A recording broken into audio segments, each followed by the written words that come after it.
Alô, torcedor do Flamengo, aquele abraço. Eu sou o Alan dos Santos, falando do seu canal Flatube, o canal da galera, né? Eu tenho aqui um bônus, né? Um bônus por quê? Porque eu já tinha feito o meu script, né?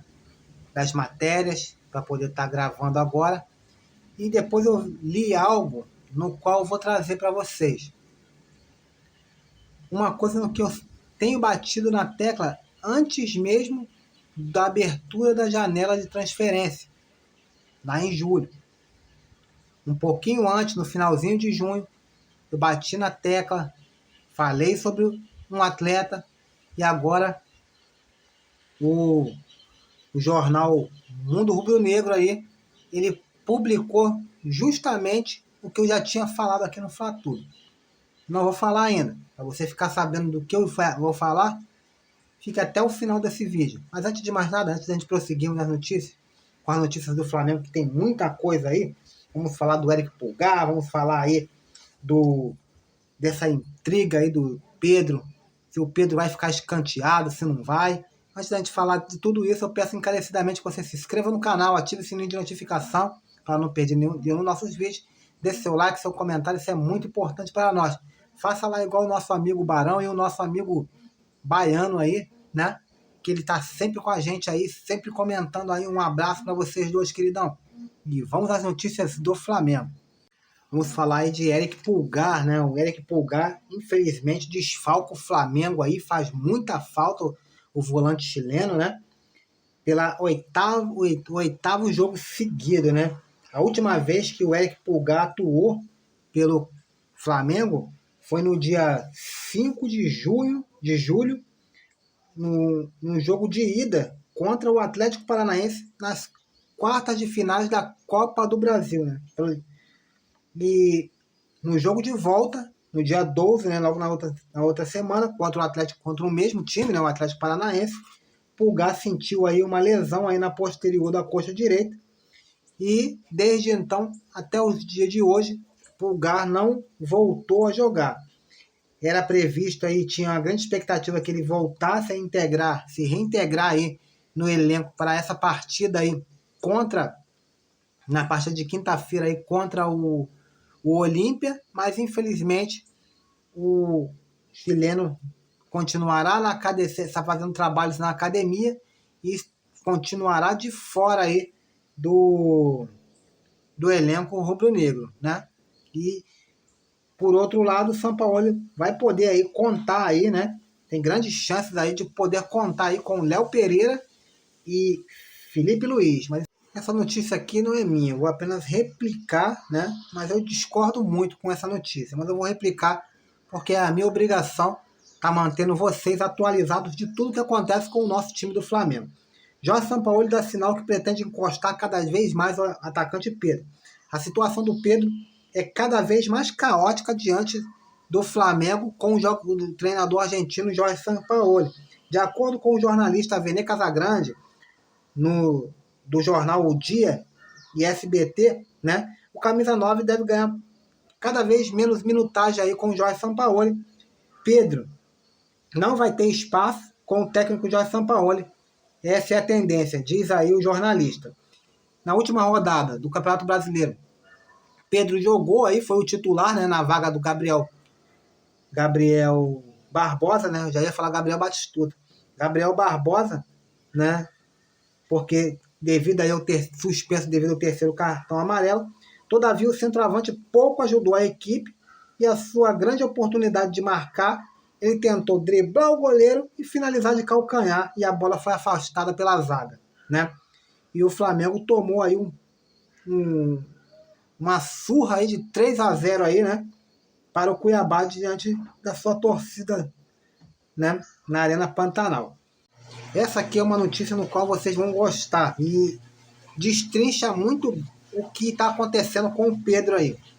E coloca até mesmo, é de se colocar até mesmo o Jorge Sampaoli em pauta, porque ele joga no estilo posicional. E vamos falar de um treinador que veio para jogar no estilo posicional e foi muito questionado. Foi muito questionado e não durou 3 meses, né? Um pouco mais de 3 meses.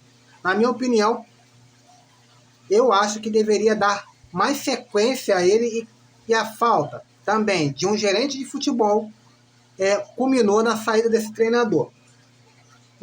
O canal Falso 9, ele vai na contramão de tudo que estão falando aí. Pedro sabe marcar sim, sem a saída de bola. Ó, o Flamengo saiu derrotado por 3-0 no último duelo contra o Cuiabá. Com Pedro no ataque, a marcação frágil do camisa 9, sem a bola, virou pauta após o jogo. Dessa forma, o canal Falso 9 foi a contramão da opinião popular e destrinchou como Pedro já conseguiu fazer a marcação de saída de bola com maestria em outras ocasiões, e mesmo assim jogando no posicional. Para isso, o analista Vitor Nicolau relembra os tempos do treinador Domenech Torrent. Aí vocês vão querer falar até mal de mim, mas eu gostava do estilo do Domenech Torrent. O único problema dele era a falta de marcação, dele querer jogar muito alto, né, com linhas muito altas, e nós jogávamos com uma linha defensiva muito lenta. Quando eu falo linha defensiva, eu incluo os zagueiros e os laterais, e até mesmo o volante. Nós jogávamos ali com uma linha muito lenta. Então, para jogar dessa forma, você tem que caracterizar ali jogadores de velocidade. Mas isso é pauta para outro jogo. Isso é pauta para outro vídeo. Vamos lá. De acordo com onde Pedro costumava flutuar mais, né? Ele está falando na época do Domenech, onde Pedro costumava flutuar mais no ataque. Desse modo, o atacante trocava até mesmo de posição com o Bruno Henrique. Na ocasião, ele relembra aqui uma ocasião, em 2020, contra o Atlético Paranaense, o centroavante fechou bem as linhas de passe dos adversários, dificultando a saída de bola. Além disso, marcou 2 gols neste jogo, né? Nessa partida. O cara trabalha. Aí são palavras do Nicolau. O cara trabalhar bem sem a bola não significa que ele vai trabalhar menos com ela. Isso é uma falsa simetria que muita gente tenta criar. Mas aos 45 minutos do primeiro tempo desse jogo, né? Ele está falando daquele jogo lá do Atlético Paranaense, contra o Atlético Paranaense. O Pedro fez 2 gols e ajudou o time a ficar com a bola. Aí eu vou lembrar aqui outro jogo que não está aqui na matéria, que ele não relembrou, um jogo que no mesmo ano nós fizemos contra o Bahia, que o Pedro rouba uma bola, né? Rouba uma bola na entrada da área, ali, até mesmo da saída de bola. O goleiro estava saindo ali a bola com os pés, para o seu zagueiro ali, para poder efetuar uma saída ali de ataque, né? O Pedro rouba aquela bola e ele faz o gol. Então, o cara não sabe marcar? Ele sabe marcar. Marcar, ele sabe marcar. O que está acontecendo é que talvez o Jorge Sampaoli não está conseguindo e nem está dando oportunidade para o Pedro de efetuar este jogo de marcação do posicional. Ou o Pedro está de birra, ou o Jorge Sampaoli não sabe passar as instruções corretas. É o que eu falo. Eu gostava muito daquele Flamengo do Domenech Torrent. A única coisa que eu não gostava era o do setor defensivo. Ele jogava com tudo. Ele jogava muito para cima, com tudo ali, com as linhas muito altas, e a gente tomava muito contra-ataque. Aí é o que eu falo da importância de um gerente de futebol até os dias de hoje. Se caso o Flamengo tivesse um gerente de futebol que tivesse culhão e tivesse capacidade de peitar os jogadores e instruir os treinadores, quem sabe o Domenech Torrent estaria no Flamengo até hoje e nós estaríamos com o Super Flamengo fazendo a tal hegemonia no qual é tão sonhada pela essa diretoria do Rodolfo Landim. Agora vamos entrar aí no mercado da bola, né? Apesar de ter fechado a janela aí de transferência aí para o Flamengo, o mercado da bola lá na Europa está comendo solto, né? E a bola da vez agora é o Lucas Paquetá, né? Que anima aí o clube do Flamengo. Calma, Lucas Paquetá não está vindo para o Flamengo. E até eu queria passar essa notícia aí, passar empolgadão, mas não é isso que está acontecendo, não. O Manchester City, né, do carequinha Pep Guardiola, está de olho aí no ex-meia, né, do Flamengo aí, Lucas Paquetá, né, o ex-meia do Flamengo, ele tá jogando ainda, né? Hoje ele atua no West Ham da Inglaterra. E o time do Pep Guardiola está querendo contratar. Segundo aí o jornalista Fabrício Romano, o Grupo City já fez uma oferta de 70 milhões de euros pelo atleta, que foi prontamente recusada pelo West Ham.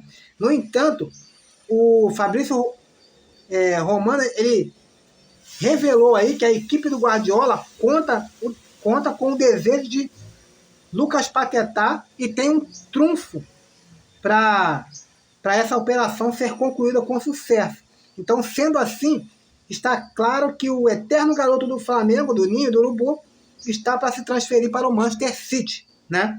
E se caso isso aconteça, o Flamengo deve receber aí de 4 a 5% aí nessa transação final aí, por causa do mecanismo de solidariedade da FIFA, que prevê que os clubes formadores recebam aí o valor de 5%. Então, tá aí, essa notícia aí, tá empolgando os dirigentes rubro-negros, que pode estar aí ganhando aí mais um dinheiro aí, pode estar sendo depositado nos cofres rubro-negros aí, por causa de ter sido o clube formador aí, né, do atleta Lucas Paquetá.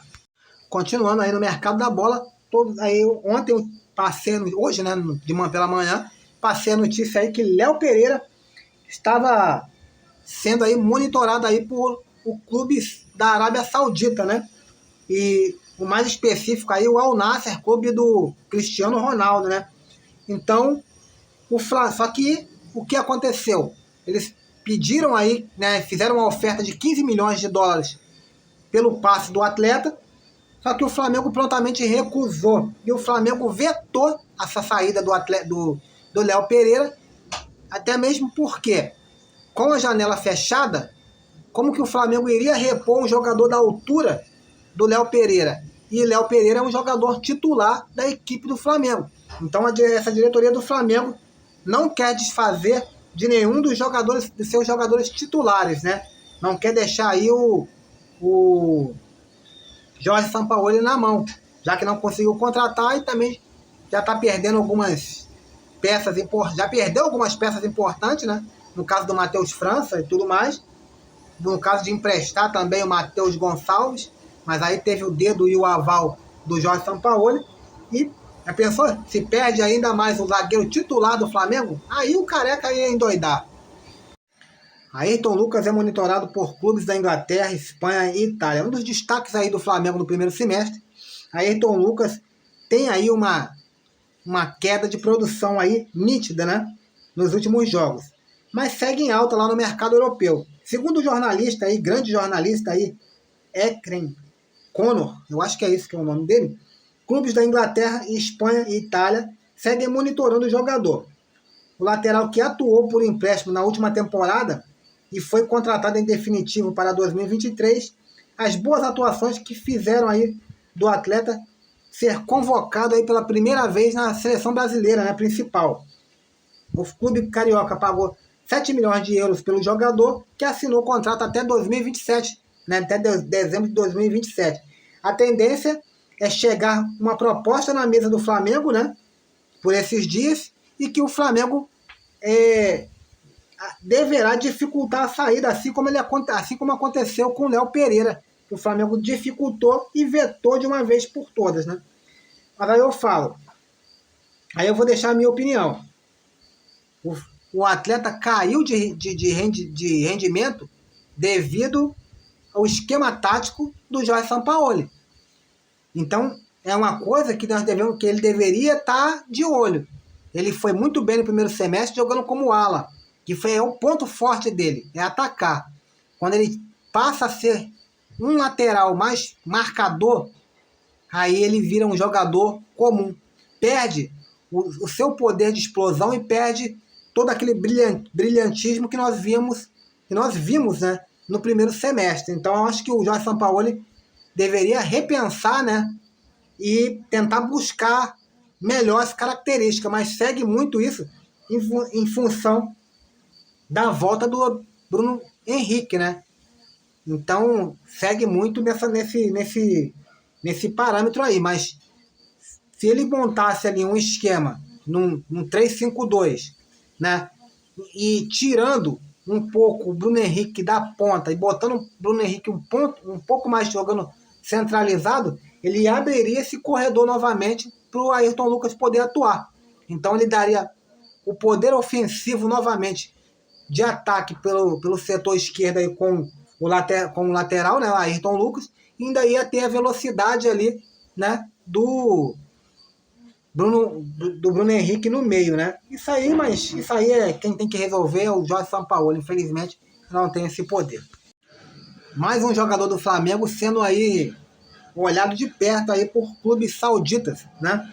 A bola da vez agora trata-se do volante Thiago Maia, né? Segundo o jornalista Jorge Nicola, o volante Thiago Maia entrou na mira do Al Hilal da Arábia Saudita, clube aí do técnico Jorge Jesus, que prioriza a contratação do seu querido William Arão para a posição. Mas o Fenerbahçe, né, o clube turco, tem feito jogo duro aí para negociar o atleta. Então o português deverá buscar uma alternativa aí para a posição e já houve até um contato aí do Al Hilal com os empresários de Thiago Maia. Ficou combinado que o clube saudita fará uma proposta oficial nos últimos dias para a contratação do jogador. A tendência é que o Flamengo dificulte a venda do volante, já que a janela de transferência se encontra fechada. Além disso, o jogador vem sendo muito utilizado pelo Jorge Sampaoli devido à lesão do Eric Pulgar. Muitos diziam que ele perderia espaço com a contratação do Alan. Isso provavelmente iria acontecer. Mas com a grave lesão sofrida pelo chileno Eric Pulgar, ele ganhou mais, Thiago Maia ganhou aí um pouco mais de uma sobrevida aí no Flamengo, mas seus dias podem estar contados aí, se caso o Flamengo aceite aí a proposta do clube árabe, né? Agora eu vou falar com vocês uma coisa que eu venho falando aí, e essa matéria totalmente estava fora aí da pauta para o dia de hoje, mas eu vou deixar claro, porque eu estou falando para vocês de um jogador, né? Como eu falei no início do jogo, do vídeo, que o Flamengo poderia ter contratado. E esse jogador argentino, esse meio-campista argentino, e a Argentina, ela tem por característica fazer muitos jogadores dessa posição. Nós fazemos aí o caso do Riquelme, do Saviola, do Maradona, do Lionel Messi, grandes jogadores aí, argentinos aí, na posição de meio-campista, né? E o Campeonato Argentino, mais uma vez, revelou aí um jogador aí, trata-se aí do Rodrigo Garro, meio-campista do Talleres, né? De acordo aí com as notícias aqui que saiu agora, hoje, né, no Mundo Rubro-Negro, uma notícia no qual nós aqui do Flatube já tínhamos falado desde o começo da janela de transferência, quando começou lá em julho, nós falávamos desse jogador, inclusive quando eu falei que o Flamengo não iria contratar o De La Cruz, porque o De La Cruz, o River Plate não queria vender o De La Cruz para o Flamengo, né? Eu falei isso, falei desse jogador aqui, falei do Rodrigo Salazar, dei também valores no qual somente no De La Cruz o Flamengo iria gastar em reais aí aproximadamente 60 milhões de reais pela contratação do uruguaio Nicolas De La Cruz e gastaria 40 milhões de reais na contratação de Rodrigo Garro, do Talleres, e Rodrigo Salazar, meio-campista, camisa número 10 do Schalke 04, que foi rebaixado no campeonato alemão, e mesmo ele jogando num clube que foi rebaixado, um clube que não fez uma boa campanha no campeonato alemão, ele ainda assim, o Rodrigo Salazar, ainda assim, teve números maiores aí do que muitos atletas do Flamengo.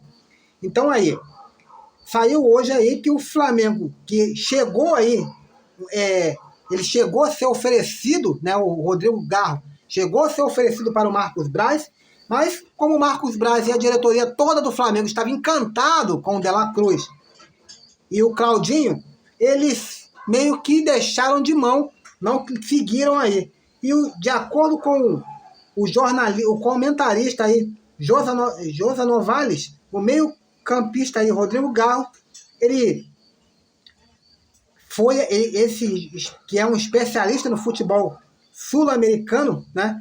Ele relembrou aí que o Flamengo teve a oportunidade de contratar e não contratou.